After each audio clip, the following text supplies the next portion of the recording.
Well, welcome, welcome, welcome.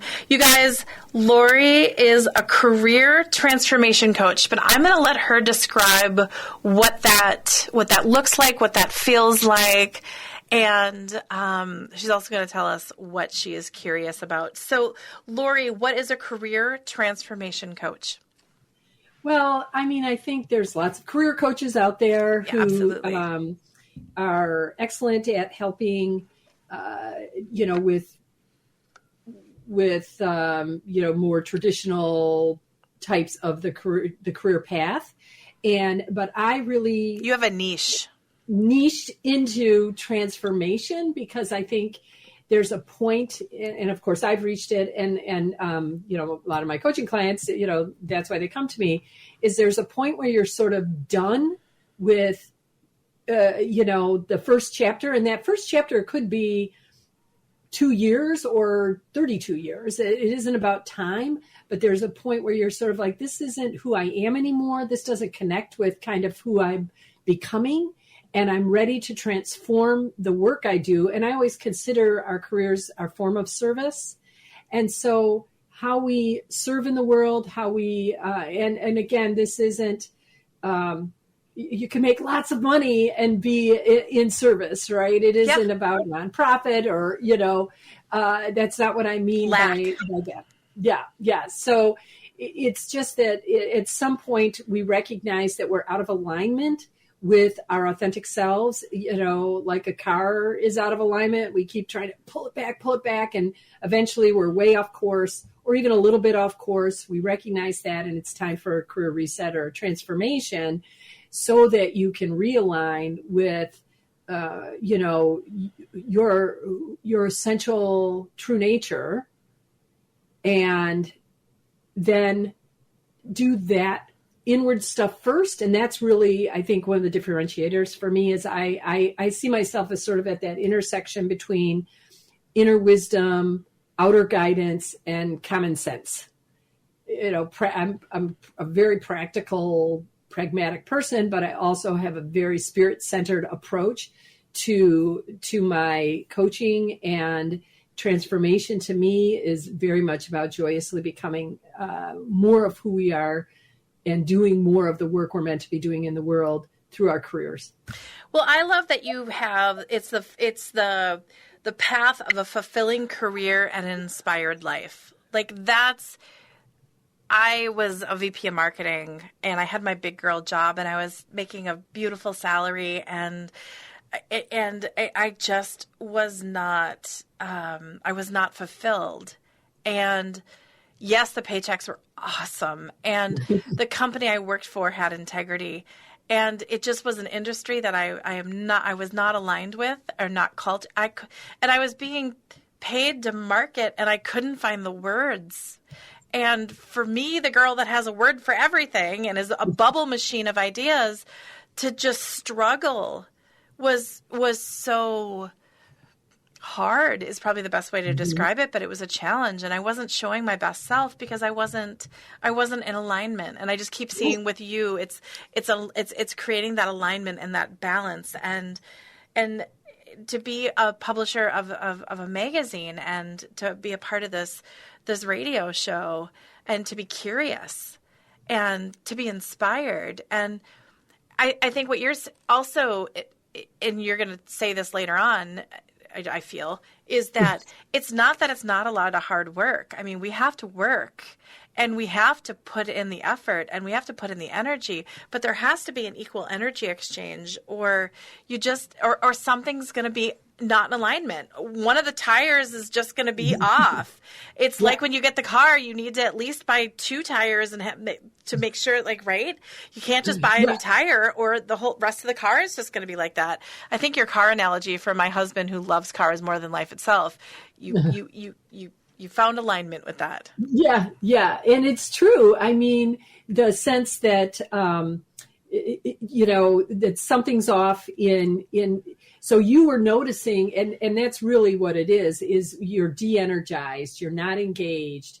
They talk about employee engagement all over the place. And I'm like, hey, if your employees aren't engaged, really it's a personal job of realigning with what they're meant to be doing, how they're meant to be doing it, with whom they're meant to be doing it, where they're meant to be doing it, all of that, figuring all of that out. And then you'll find that the hard work, even though it can be, you're working hard, but it's also sort of in that flow state because you're aligned. It is, it feels like a job well done, like, oh, that was so good. What a great day, versus collapse on the couch, pop open the wine, turn on the Netflix just to somehow feel some form of nourishment because you've been so undernourished all day long in your work. Yeah, you totally hit it. Well, and also you're a woman in tech, and that's another layer as well. And working with women. Yeah. So I began my career as a woman in tech, for sure. I was a software engineer and working for a small software development firm. And you were the number one sales rep in your. Then I sold software and was the number one sales rep. That is true.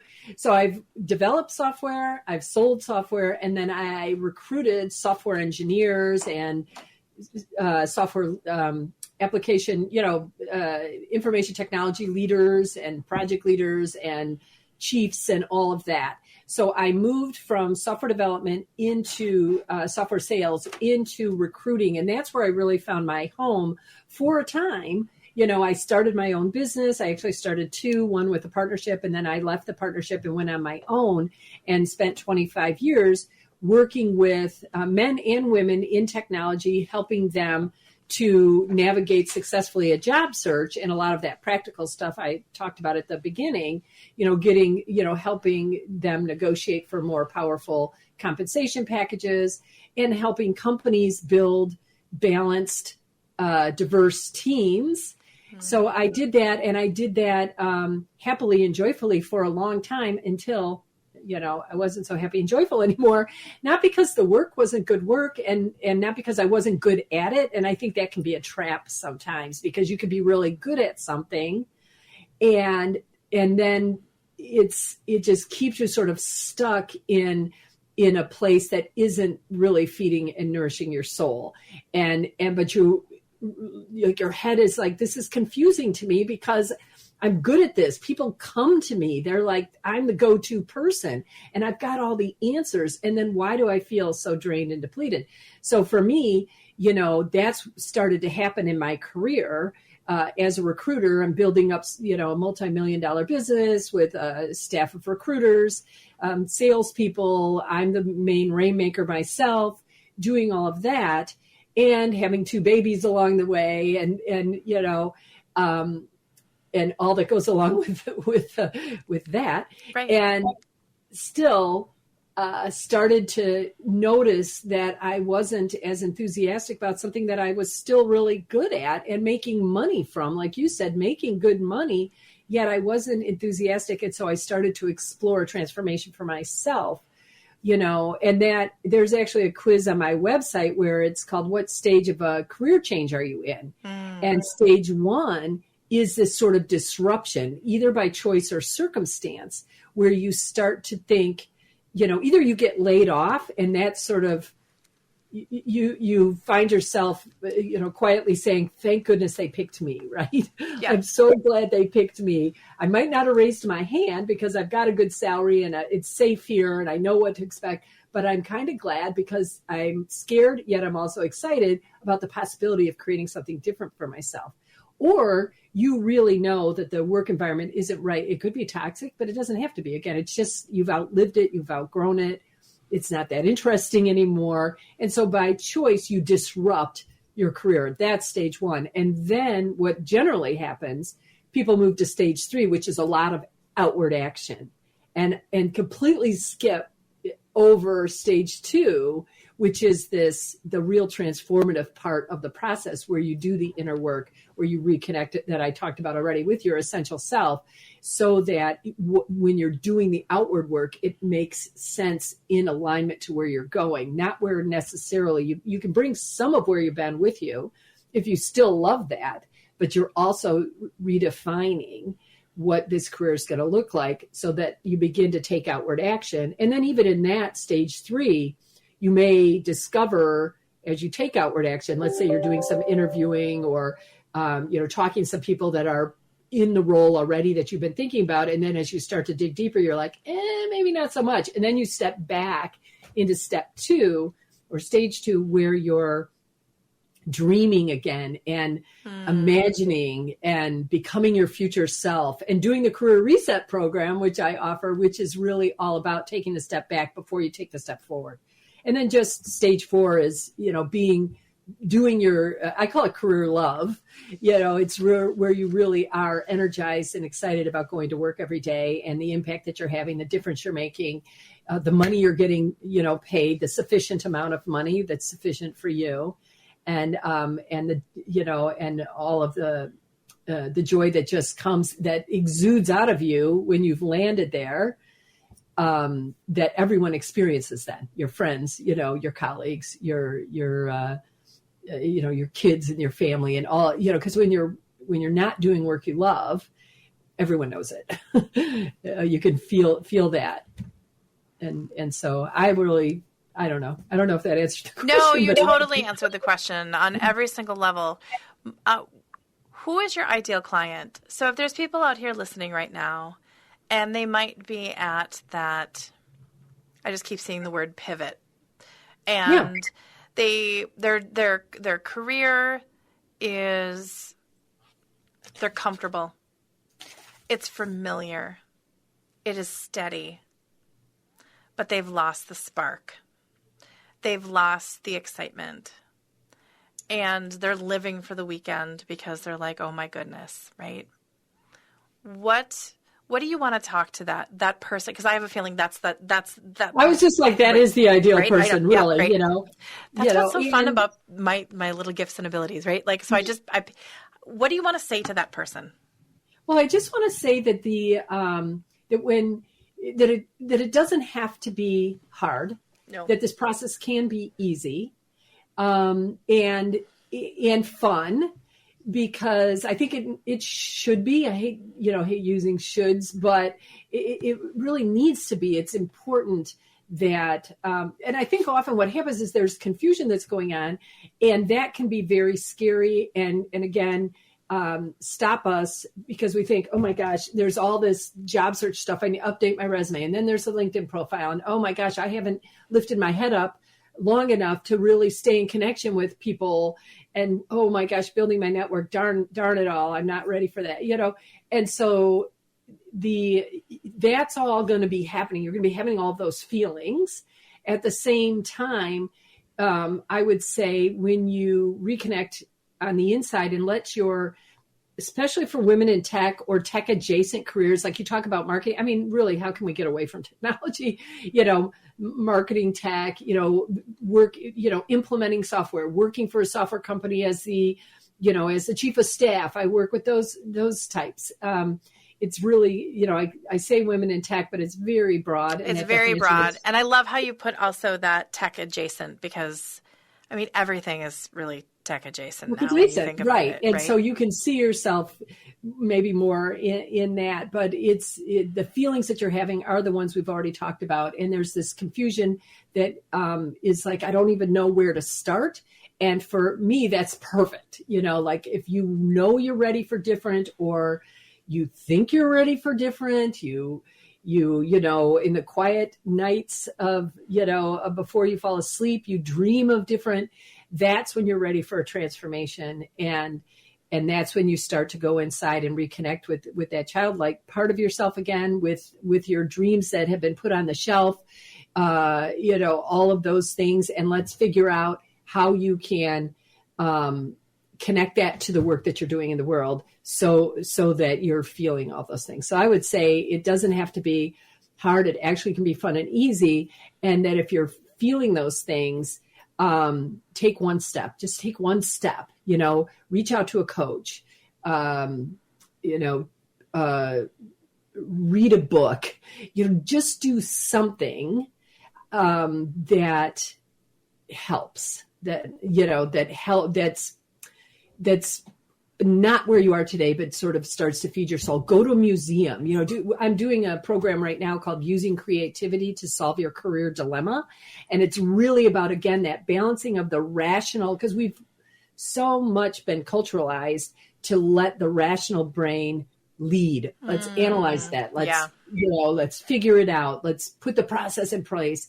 And it leaves just so much, to waste when we do that. And when we tap through creativity, into this sort of expanded consciousness that's out there, all those ideas, all those resources, all those doors that could be open when we do that through a creative process, like, I was just appreciating album art cover recently and looking at them and thinking to myself, my dilemma was I was resisting video for promoting my company. And I thought, okay, well, if I'm going to use creativity or some sort of creative medium to help me solve this just in a fun way, I thought I really appreciate album art cover, right? So I pulled out an album and it was Fleetwood Mac Rumors. And I'm like, oh, so how is this like my dilemma? And I'm like, oh yeah, I have a part of me that, sort of spurns social media because I think it's gossipy or it's like sort of fake news. And so of course I would be resistant to doing more video in a platform where I feel part of it is, not fully ethical or in integrity. And so then but when I thought about Fleetwood Mac Rumors, and I was like, oh, isn't that interesting that that's part of my resistance? So I think there's a way that you can, just do something creative and fun that then all of a sudden it starts to open up, move out of your rational mind that as a woman in tech, you're using all the time, and tap into some things that may have been stagnating. Did you see the new Netflix special on the company? And I forget, it was a British company that did like, I think they did Rumors, but they did Led Zeppelin, and there's a new Netflix, and it's all on the album art cover, but it was like Pink Floyd. It was, these two guys got in at the right time, and they helped Paul McCartney with Wings, and like it's a great I thought you just saw this Netflix special. You'll be fascinated. This is something I did back in May or June. I was trying to solve a dilemma by using creativity, and out of that I was appreciating the album art, and I thought, how can that be like my dilemma or like a solution to my dilemma? And then out of that came a program that I just put together called Using Creativity to Solve a Career Dilemma. Yeah. And everyone has a different, some people are knitting and some people are creating beautiful, foodscapes and, and everything. But I don't consider myself like fine motor skills, not me. But appreciating other people's fine motor skills. So I can't wait to watch that, because how do they come up? It's fascinating. It's, you look at that, even just Rumors, and it's black and white. And I thought to myself, gosh, am I looking at this too much black and white when I'm thinking about video and social media? And so then that prompted me to start, and my resistance just started melting and melting. So if you look between January and July 1st on my social media posts between July 1st and now, you'll see way more video because my resistance has, melted away. And I think so, if you're just starting out in a job search, you're feeling scared, you're feeling stuck, don't do the practical resume. Well, you can if you want the resume and the LinkedIn profile.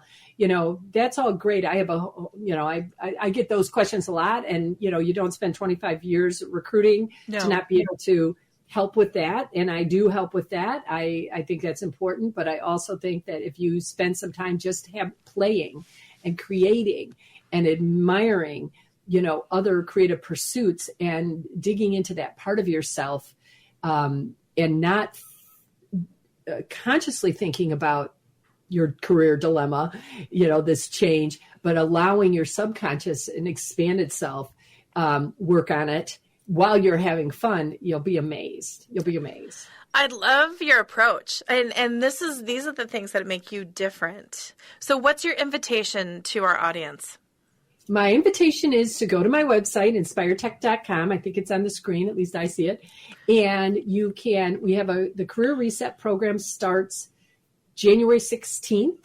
And so you can sign up by January 14th, but I'm offering free one-on-one coaching if you sign up by December 19th. I'm not sure when this will come out. If you sign it, you get 3 free It's coaching. coming out live. So you have we're go live for right it. Now. So Absolutely. if you sign up by the 19th of this month, December 2023, you get 3 one-on-one coaching sessions with me. If you sign up by December 31st, you get 2. And if you sign up by January 9th midnight, you get 1. And the reason that I have January 9th midnight is because I'm also doing a free webinar. So if you want to get to know me a little more, I'm doing a free webinar called the Decision Making Method. And I think, again, I'm always thinking about the rational mind and how we make decisions using our rational mind. It's like pros and cons lists. And I'm like, oh, there's a whole other way to make decisions. And it's a 3-part process that starts with reconnecting to your values. Because if you're, when you think about making a decision, if it's counter to your values, then you're just, get ready for a mess, right? Right. But we often don't, really sit down and be like, what are my core values? So I have an exercise we'll go through on that. And then in the middle, the part 2 is where we look at some of the research that might need to go into making a decision, people you might need to ask. Pros and cons are not necessarily out. It's just not the only thing. And then there's another little exercise I do that I won't spill the tea on right now, but there's another little exercise. And then part 3 is what I call the magic wand of decision making. It's an extra added. I also won't spill the tea on that one either. You need to come and join. It's free. So it's inspiretech.com/decision, and you can join that. But again, Career Reset is the group program for women in tech and tech adjacent careers. And we just opened the doors, like a week and a half ago. So we're really looking to get a community of women. They're so supportive too. This third time doing this, and the women that's really the secret sauce, I think, to having a community, is that it's not just my brain and your brain, but it's all these brains. We go up to 20 people, but usually we're sitting around 6 to 8, but we'll go up to 20, and love to have people join and do all that. Well, and this keeps, I've been pushing it away, but I'm going to bring it back. Sometimes working with someone like you could help people make the decision to reinvigorate and find their joy in their current career. 100%. Right? Because people 100%. Think that a part of the transformation means you have to leave. I just get with you, and this is how I really want to leave people with, is to be able to lay everything out and unpack it and rediscover, maybe I just need my voice heard more. Maybe I need more one-on-ones with my boss. Maybe I need to wake up a little earlier and do X, Y, and Z. And I just really see that you have the gifts and abilities to help someone. Like, if you want to jump in and you want to jump out and pull the ripcord and jump off the cliff, you're like, I got you. But right. you might have an amazing opportunity. You might have a great career that's just stagnant, or you're just on autopilot, or you've let other things come in that you can help give people clarity and rediscover the goodness. For sure, 100%, Kelly, because a career reset does not necessarily mean that you're exiting your current career. It's reconnecting with your authentic self so that you can bring that into whatever work that you're doing, whether it's with your current employer. And that's what I talk about. If a company wants more engaged employees, even it isn't about bringing in new blood either. It's about like, hey, let's see where the disconnect is within ourselves, within our team, within the employees. And sometimes it can be, I worked with one woman who stayed with her company, but she moved out of software engineering actually into product management. Because she saw that, the company was fine, the culture was fine, the pay, the hours, all of that was fine. But in her head, she thought she had to leave because she wasn't loving her job anymore. And then as we started to explore, like, what are your gifts? What are your abilities? What are your, just the what lights aptitudes you up? And interests and all, what are those things? And when you start to see, I really like, I like to be more creative. I like to have more input into the whole product, not just implementing the coding part of the product, And so, and I'm like, oh, well, that sounds like a product manager to me, And so then you start to look at those job descriptions and see how it feels. And then, yeah, she stayed with her company and she kept all her benefits and kept all her longevity. And, so that for sure. Thank you for bringing that up, because it isn't about necessarily, and I think I talked a lot about switching jobs or switching companies, but it doesn't have to be like that at all. And it could actually be like, a couple of my clients are, they know they're like 4 years, from retirement. And they're like, I am not leaving, but is there anything I can do? There was one woman, and we had such a blast because she found something that wasn't in her job, but it was something outside of her job, a volunteer type of activity that completely reinvigorated her work. And and her boss, she said, I was on a call and they're like, is your hair different? She's like, no, but she knew that what's different was that she started to explore some other parts of herself that, again, had been laying, gathering dust, and she dusted them off. And as she started to do more of that, she was bringing even that energy into her work, and it made her work that much more fun. Well, also, when you get to that point, a lot of people don't want to ask. And you might value, some employers might feel that it's just financially driven, but what about the ability to work from home? And I'm just using the remote thing, 1 day a week that could provide the ability to pick up your kids from daycare or go to an afternoon volleyball game and you get that value, or to be able to have flex time, or to be, there's all these different, what is it called? Summer hours year round. Like there's all these different, and you just have to find out what your why is and what motivates you. And some people, just because it's not in the job description or people haven't talked about it, you always can ask. And even that's part of it. We do something called the ideal role description in Career Reset. That's one of the weeks we do. It's an 8-week program with 10 sessions. So we have like Q&A, like bring your job search questions. I don't care. Bring, any of that, your negotiation questions. So we do those. We have 1, 2, 3 of those separate sessions where we can ask anything. And it's not just me, but it's the whole community. But we spend time in this ideal role description, first of all, to get clear, like what would be in the ideal, if I were to be able to leave at 3 to go to my kids' soccer games and then jump back on for an hour, the hour or two that I missed, that would feel really good to me. And then, so we uncover some of that.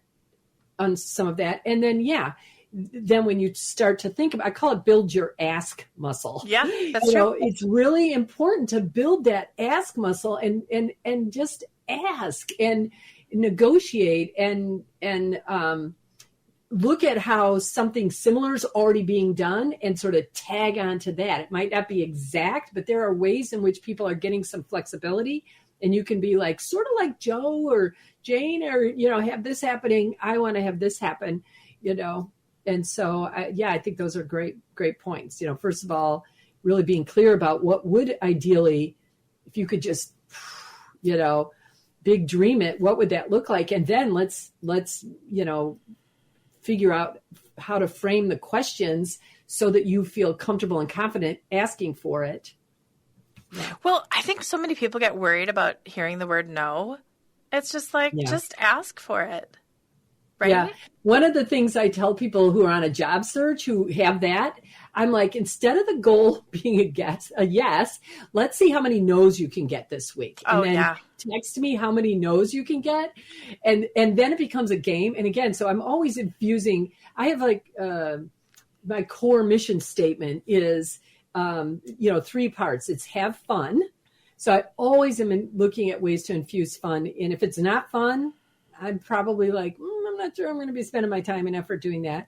The second part is to trust life unconditionally, whatever, God, life, love, just to trust it unconditionally, that I'm always held, even when I'm scared, that it's all working for my benefit. And then finally, to spread love in all its forms, whether that's, with my patience and my generosity and my belief in in my clients when they don't fully believe themselves quite yet is a form of love. Just there's so many ways that we can spread love. And so that's my mission. I talked to my aunt on the way here, and we talked about love, and she said, love is going to be in your shows today. And we just wrapped it up with love. I'm just telling you, like, you can't make this up. I got goosebumps. I know. And of course, trusting life unconditionally. Why would that surprise me? But it's always still surprising when synchronicities like that happen. I'm like, oh, I love that reminder of how everything is working in my favor and in our favor and all of our favor. And often what's getting in the way is just what we're thinking about it. Oh, gosh, yeah. And that's another part of Career Reset, is that we work on our thoughts that are getting in the way, because that kind of keeps love from coming in and from going out. Absolutely. And what a shame that is. So, gosh, yes. How do people find you? How do they connect with you? Yeah, so LinkedIn for sure, Laurie Swanson Career Coach on LinkedIn, and then at my website, inspiretech.com. You can email me at Laurie@inspiretech.com, and Laurie is Laurie. So that's it. Those are the ways. Pretty simple, pretty straightforward. Beautiful. Thank you so much. Thank you for doing what you're doing. Thank you for joining us today. Thank you for showcasing this. I loved it. It was fun. And for you being you. Thank you. And for quitting that darn marketing job. Yeah, there's a good story with that one. Oh, I'll have to hear it. Oh, yes, absolutely. Well, thanks you again. You guys connect with Laurie. What a great guide to be able to help you here, there, and everywhere. And whether it is to jump or it's to stay nourished and rediscover new beautiful opportunities in your current path. Thank you so much, Laurie. Have an amazing day. You too. Today's sponsor is Inspire Tech, a career transformation coaching company for women in tech who are ready for a career reset. Visit inspiretech.com for more. That's INSPIHER tech.com.